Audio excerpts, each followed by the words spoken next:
I could hear the talk about basically a warm front coming. Well, I went, whoa, shut the brakes, pulled up, looked for the sun. Oh, what do? And I'm in cloud. Boom. Sun goes out. If I jump out from here, I will certainly hit the top of a hill doing 40 knots downwind. I'll break a leg, break my back, whatever. I'll be on top of a mountain in the snow, in the cold. I'm just going to die of exposure. Why would you get yourself there? Well, G, welcome to the Soaring Show. As I tell everyone, the Soaring Show is all about inspiring people to do some more exciting things about gliding and also learn from other people's flights, whether they're successful or unsuccessful. And you said you're going to share with us your worst, most terrifying flight you've ever done and help us learn from it. Actually, probably not the most terrifying flight. The most terrifying flight I had was when I jumped out. And I promise you that going straight down through 1,400 feet with the canopy stuck and the stick flopping in your hand is, it gets your attention. But that didn't last very long, and nobody was hurt in the filming of that. I had a stupid, unnecessary, absolutely classic screw up. It was a standard screw up, and it happened for standard reasons. And that kind of means that both of those things are like completely unnecessary. You should see them coming, especially if you aspire to be professional. I was professional. I should see them coming. Human factors up the wazoo. And just one little thing that I didn't know. Just one. So you can talk about human factors later, because the human factors is actually pretty interesting. It got me into the situation where I was then having an accident or an incident is a little bit like climbing up a tree, climbing up a tree, climbing up a tree, climbing up a tree, and you inch out sideways along a branch, and you inch out sideways along a branch, and it's all absolutely fine until it goes, and then you're in free fall. And up until that point, it just looks great. And then you're absolutely in the shit. So I was flying out of Targarth on New Year's Day. It was New Year's Day. Oh, it was 32, 33 years ago. So that's a long time ago. I was flying a borrowed K6E, which I'm not really very familiar with the K6E. I've flown them a couple of times. Absolutely lovely glider. But it wasn't mine. Didn't know it. Didn't know the setup, didn't know the instrumentations, the wiring, the plumbing. It didn't. But I could fly it. And it was wave day. It was wave day with a sort of westerly wave going on with a lot of cloud. There was a lot of cloud, maybe 1,000 feet above the mountains. I went through it. I went through maybe 4/8, 5/8 of cloud, a little bit of wave cloud above that, but mostly a sea. You know how it is. You pop up onto the top of the cloud, and there's just a sea of cloud. And it's only when you get really high you can see the gaps. But there's a gap underneath you. So I'm pointing to the west, and I climb up to about 15,000 feet. I went higher than anybody else that day. But I went higher than anybody else that day without any gas. I had a radio that would receive but not transmit. I think the battery was probably flat, not my glider, right? So I could hear on the radio, I could hear the talk about basically a warm front coming, the cloud thickening up, the cloud base going lower, the snow starting upwind. In places well upwind, it was snowing and the cloud was right down to the ground because, it's... And I thought, better go down. So I cracked the brakes, rolled over, down, spiraled down through the holes. And the holes are like that, in that there's a hole and then it closes up. I'm pointing west. To my right, the holes are getting wider and further apart. To the left is Targarth. And it also started doing that thing where one of the ways a wave gap's going to close is you get a streamer of cloud going absolutely downwind straight across the wave cloud, across the hole. So you got a hole like that, and you're looking through the hole, and then you get a streamer of cloud runs down through like that. So it's getting wetter. So it was doing that. So I went herring down. Top of the cloud was about 13, I think. And I kept listening, and I kept saying, the cloud's on the top of the mountains now. It's down near the ground up when you really better land soon. So I can't talk back, but I'm hammering down. I think because I was hypoxic, and therefore a bit stupid, still having fun. As I got near the cloud, there was a bar of cloud. Remember, I said it was going across the wave, across the gap, and I just sort of did this across, just having fun, close to the cloud, because you're above cloud, you're going fast. And as I got near the cloud and I flew in the super saturated air where the cloud was just trying to evaporate, the canopy iced over. If you have a very cold soaked airframe and you put it in moist air, you can get ice. What is it's not rime ice. It's where the ice just condenses on the glider and freezes. It just bang. And yeah, the canopy just went boom in a second. Well, I went, whoa, shut the brakes, pulled up, looked for the sun through the roof, look for the glow of the sun, stabilized the glider, sort of got it straight, put the turner slip on.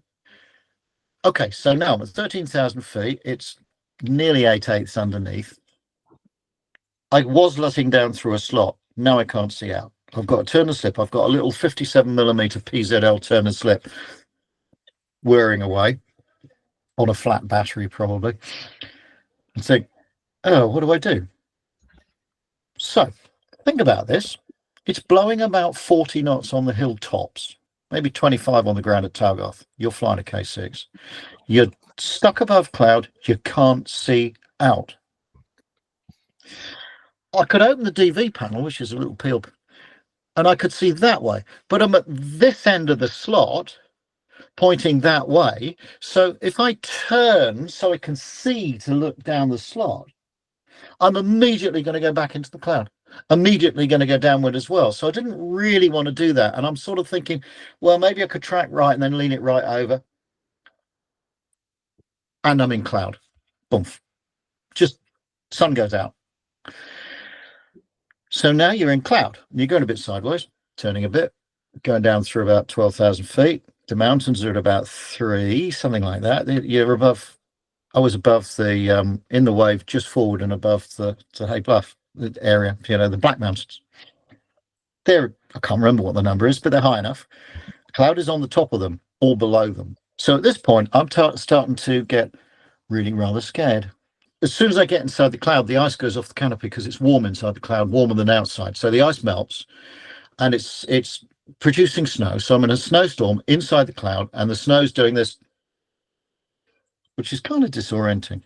I'd initially thought when the canopy iced up, well, lose the canopy. If you can't see out, lose the canopy. And then I thought, well, I can't lose the canopy. I won't be able to see to fly. I've got glasses, but it's sub-zero out there and I'm doing 50 knots. I won't be able to see. And then when I got inside the cloud, I thought, well, what are my options? I can't navigate to a place where I can let down because all I have is a compass.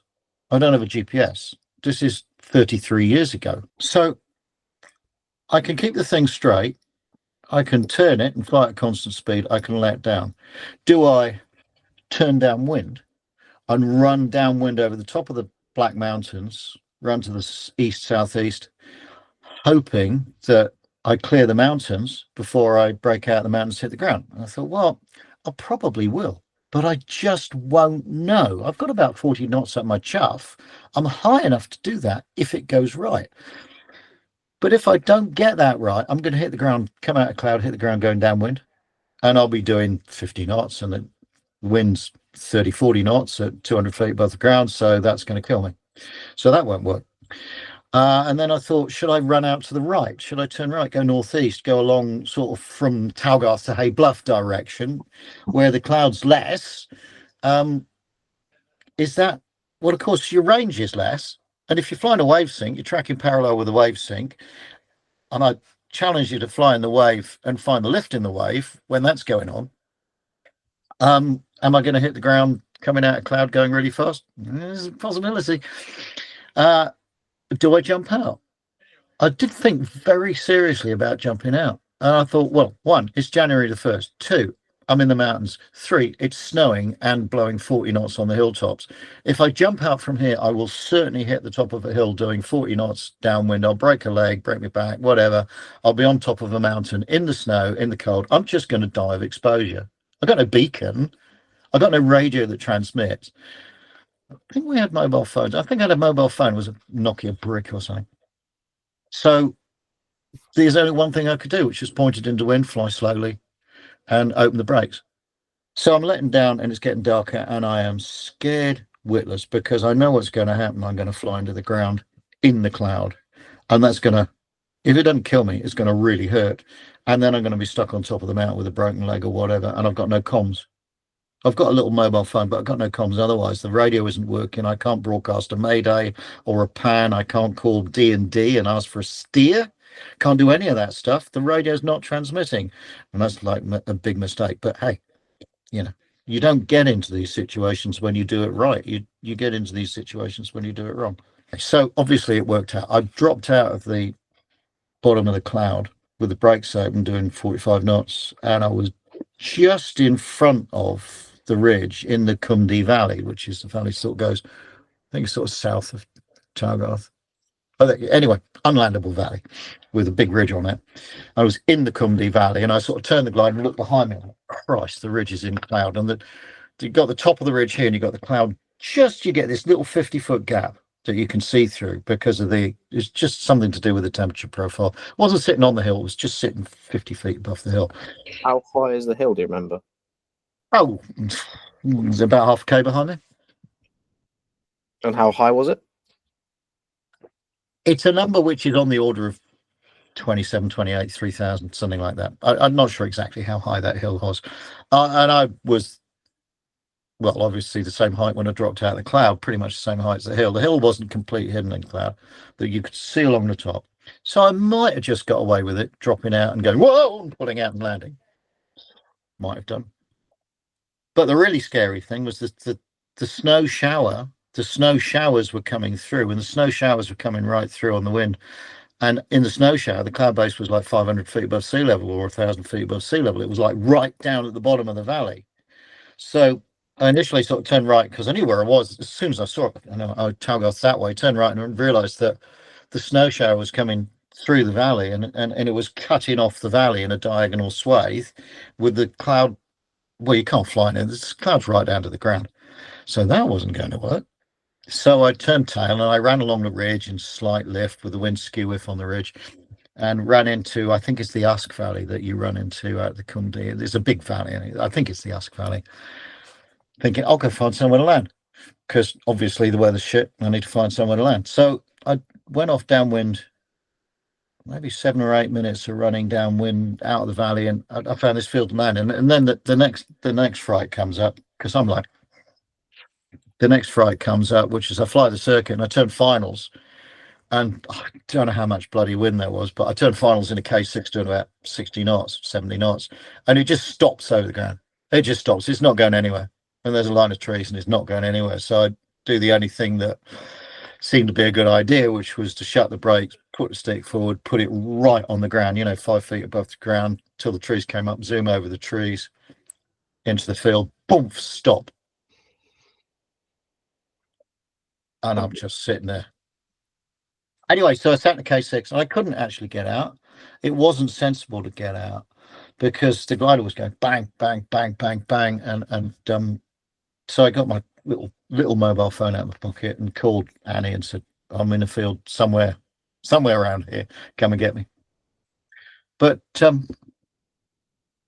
couldn't get out and I was just shaking and terrified. I'd really, really frightened myself. And something really strange happened across the field in the sort of this reduced visibility and howling wind. There came this little old lady, and she was really like the little old lady from the Terry Gilliam cartoons from Monty Python. She was small and hunched up in a long drab coat. She had a sort of handbag pocket thing, and she comes over to the cockpit, and I open the DV panel because I can't open the canopy because it's howling. I open the DV panel, and she leans in and she says, "I thought you might be in some sort of trouble. So I brought you a flask of tea and a piece of cake." And I just sat in the cockpit and cried. Yeah. I think people underestimate any sort of incident, how much it affects you, because your heart's pounding. It takes a hot minute for your brain to catch up with what has just happened. I think, A lot of, yeah. yeah, a lot of that is when you're in the situation, you haven't got time to process what's happening, other than you just need to deal with the situation as best as you can. And it's only when you suddenly have the brain capacity to think about what just happened that it actually hits you. Well, to me, these are the interesting things about an event like that. It's not the actual technical stuff. The technical lesson, the one that you might not have thought about, is that if you fly a cold soaked aeroplane near an evaporating cloud top, it might ice the canopy, and it goes just like that. So you can lose visibility instantly. So that was something I didn't know. Yeah. The But that's rest of really it, though, yeah. the rest of it is all bloody obvious. What were you doing there, geez? So did you just jump in the glider? Like, did you plan to do that flight, or was it a case Well, of we took it there for the weekend for fun, and it was a wave day, so I just got in and flew it. yeah? So that's one mistake, not being Yeah. properly paired, and that's just carelessness and familiarity and being very accustomed with getting in gliders and flying them and flying reasonably well. Because I'm not a talented pilot, but I have been in the situation where I do a lot of flying. So if you're current, you fly adequately. I The was just second wondering thing, if there is actually a lesson there, because I can imagine, people don't necessarily take apart the club gliders if they're going to borrow them. They just trust that somebody else has looked after them. Same as if you go and borrow anybody else's glider, you sort of trust that they've done the work there. You had no real way of knowing that the glider is unprepared. Where did you find out the radio wasn't working? when I was flying, Okay, so it took off and the radio wasn't working. Yeah. yeah, generally, if you're in a bad situation, you got too much to do to talk on the radio. But I could at least have had a two-way conversation with the people on the ground. It wouldn't really have helped. In that case, it wouldn't really have helped. No, because you were lost in the clouds. There's nothing they could have done for you. But then No. again, even having a chart wouldn't have helped. You would have needed a GPS system, which wasn't available back then. And nowadays, I'm not sure how much I trust GPS systems either, because I've had a few GPS dropouts as well. Personally, I've had that experience where GPS has dropped out. I don't want to be letting down through cloud on a GPS. No. I really don't. I mean, people do. People let down through cloud on a GPS and fly in the flat areas and drop out in the flat areas. It's a homebrewed instrument procedure. What could possibly go wrong with that? A lot of people do it. Yeah, yeah. Anyway, so a number of mistakes. But to me, the really, really significant thing is, what the hell was I doing there in the first place? I mean, really, why would you get yourself there? Why would you get yourself there? There's a couple of things in human factors that really get people to the wrong place. One of the things in human factors that is subtle but really significant is when we're flying, you can't think very well. Maverick, Pete Mitchell. That's a pretty, I think it's Kelly McGillis, whatever her name was in the film. She says, well, that's a pretty big risk to take with a multi-million-dollar airplane. And Pete Mitchell, Maverick, says, can't think up there. You think you're dead. And he has a point. We do a lot of our aviation on associative, fast pattern thinking, just automatic thinking. You think you can think in the air, but actually you can't think very well in the air. If you're trying to sort out why your LX screen won't go to this screen, or you can't display the farm tablet, you can't sort out the computer. You can't sort out the computer in the air, right? You do it on the ground before you take off. And that's the best indication that most people will have that they can't do deep intellectual reasoning in the air. When you're in fast associative thinking, if I say to you, what's the capital of France? You can't not think of Paris. And it's associative. You also can't not think of the Eiffel Tower, plump Frenchmen in striped jerseys with a string of onions over their shoulder. If I say what's 27 times 5 divided by 6, you can do it, but you can't do it now. You need to get a piece of paper and a pencil and work it out. When you're making decisions in flight, you tend to do fast thinking. If you haven't thought through the problem, you'll do fast thinking. Fast thinking is very controlled by narrative. Narrative is important. It's really important. Narrative flow is important. It's part of our fast thinking stuff. Two situations. You're flying out of your local airfield. You go and do a 150k triangle. You're on the final glide, got a bit low around the last turn, didn't get a proper climb. Trying to climb for the final glide, it's all a bit weak and shitty. And you set off on glide, and you may be on a 3-knot ring setting, and you got 100 feet over, and you're looking at it and you think, eh. You run into a half decent thermal. Do you pull up and carry on? Do you circle and climb and get a safety margin? Well, you circle and climb and get a safety margin, obviously. Okay, now let's do the same thing. You're flying at the Nationals. You've won the last 4 days. You're 30 points ahead. You got a couple of days left to go. You started at the back, you're near the front. In fact, you're off the front of the front gaggle. And you've missed the last couple of climbs, and you're on a 3-knot glide with a 100-foot safety margin. And you hit a thermal. Do you, or do you stop and climb? You're just going to pull up and go, aren't you? Because that's what people do. The narrative is different. The narrative is, if I can get this back, I can clean up today and I'll go into the last day with a decent lead, and bye-bye all you guys. I'm going to go for it. That's the narrative. It doesn't change the probability of it working out or not. Not at all. Doesn't change the probability at all. The world's not interested in what's going on in your head, not in the slightest. Just because you really, really, really want it to happen, it has no influence on whether there's lift between you and the airfield or sink. Nothing. When we fly gliders and we make decisions in flight, they are almost all decisions based around probability. When we make decisions based around probability, if we don't thoroughly understand and pre-prepare our decision making, then we'll go on narrative. So your emotional state, your narrative flow controls the decisions, and that's no way to make decisions. It's absolutely useless. So you do the homework before you fly to get the narrative flow out of the way and get the decision making right. So narrative flow, I'm flying a K6. And I'm under a bit of pressure at home in that, and this is quite personal, but I think it's relevant. I'm halfway through a messy divorce.